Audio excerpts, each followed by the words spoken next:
The feeling, whenever I give something, I feel happy.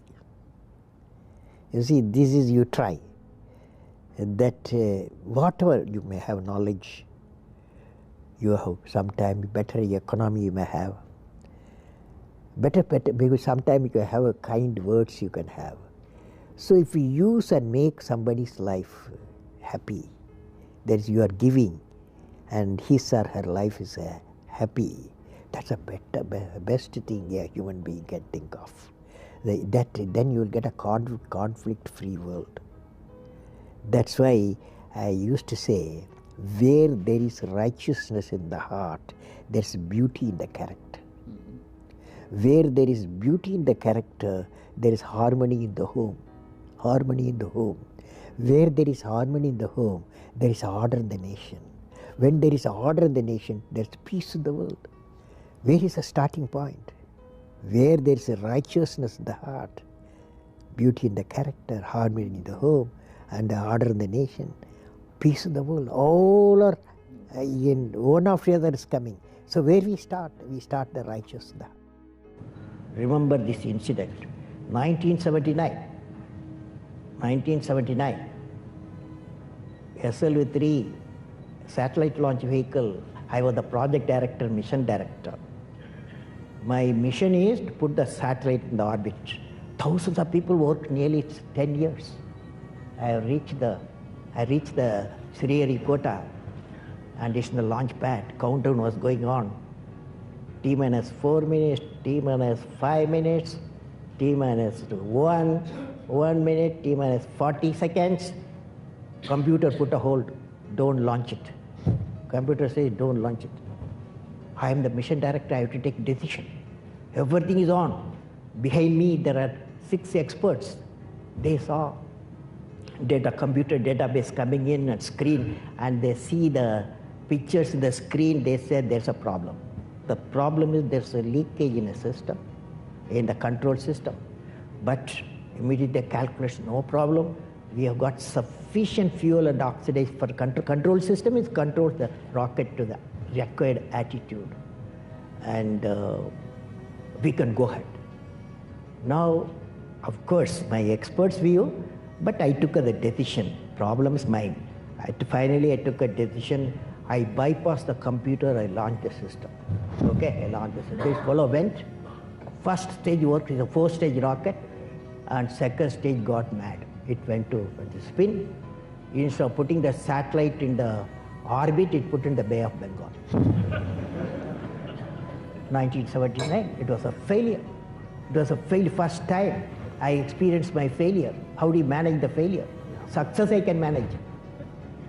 So at that time, a great man, a great leader, Professor Satish Dhawan, he comes to me, I'm very tired working nearly for months.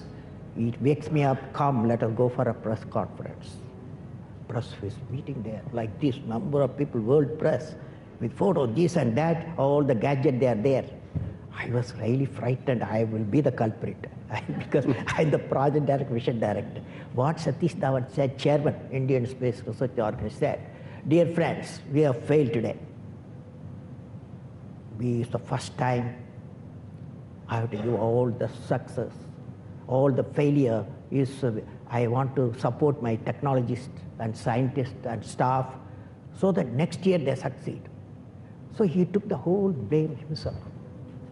And then media asked, you have put Bay of Bengal so many crores, you have put it like that, a lot of criticism. He received the criticism. He assured them in a year we will succeed with our team. It's a very good team. Next year, here only interesting happened. Next year, July 18th, 1980, when he succeeded, Professor Dhawan said, you go and conduct the press conference. Do you follow what it means?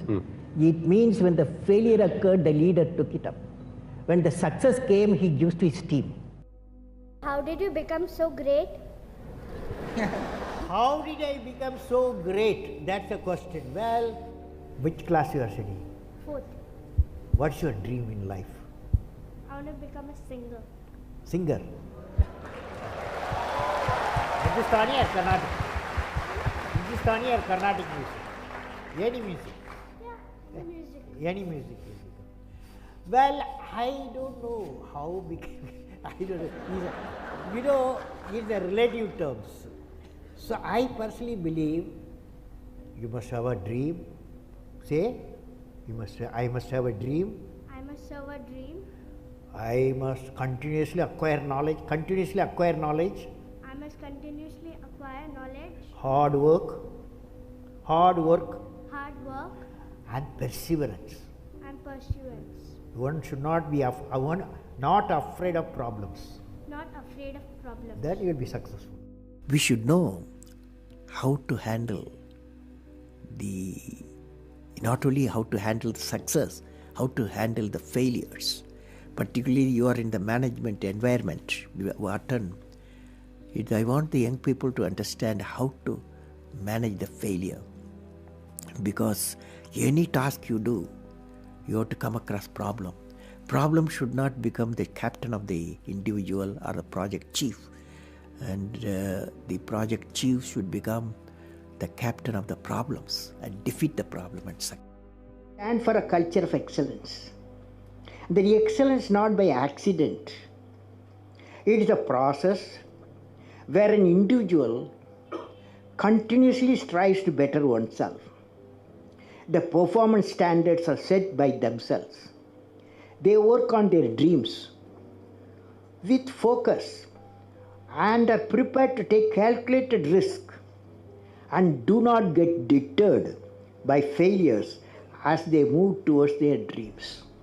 Then they step up their dreams as they tend to reach the original targets. They strive to work to their potential. In the process, they increase their performance, thereby multiplying further their potential. This is an unending life cycle phenomena, culture of excellence.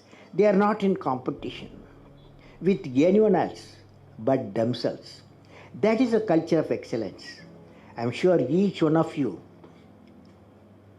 will aspire to become a unique with culture of excellence.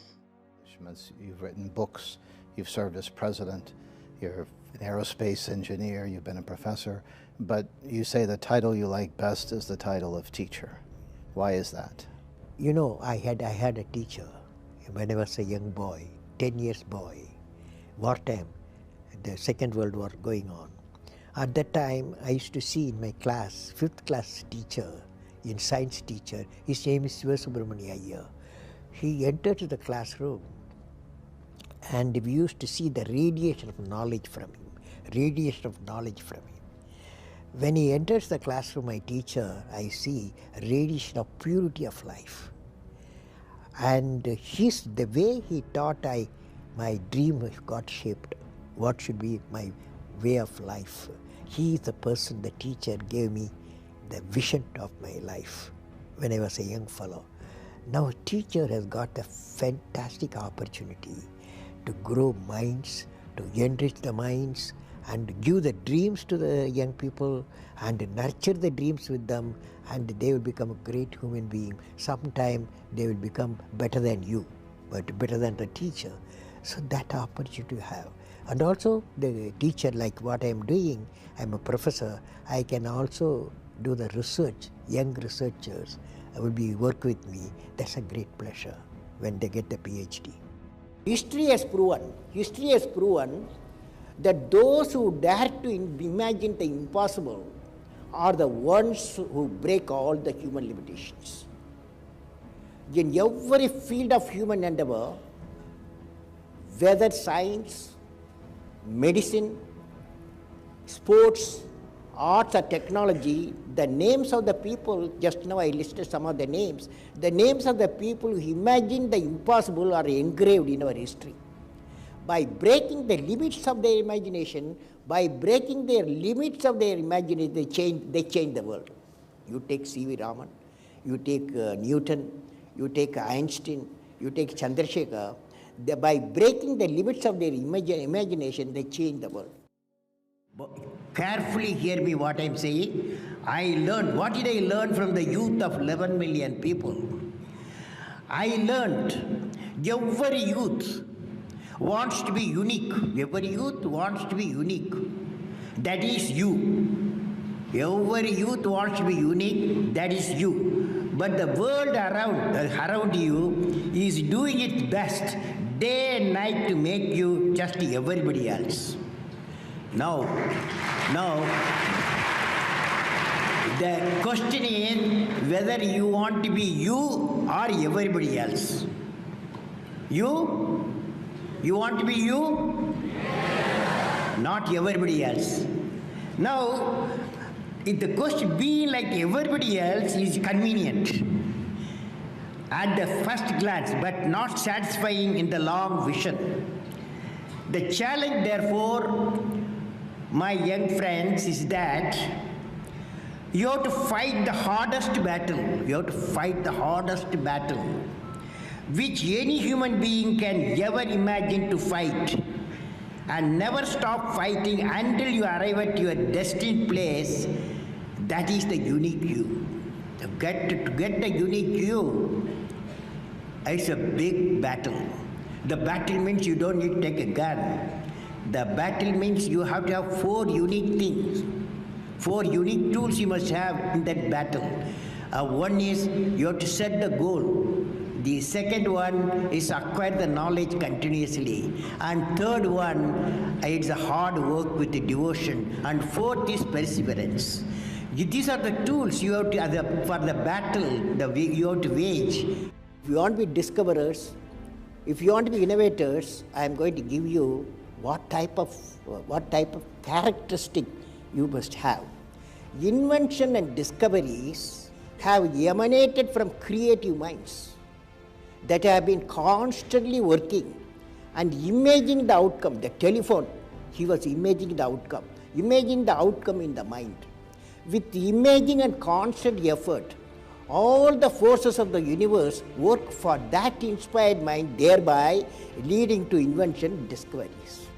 See, I have a feeling whenever I give something, I feel happy.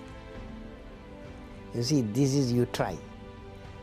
That whatever you may have knowledge, you have sometimes better economy you may have, better, because sometimes you can have a kind words you can have.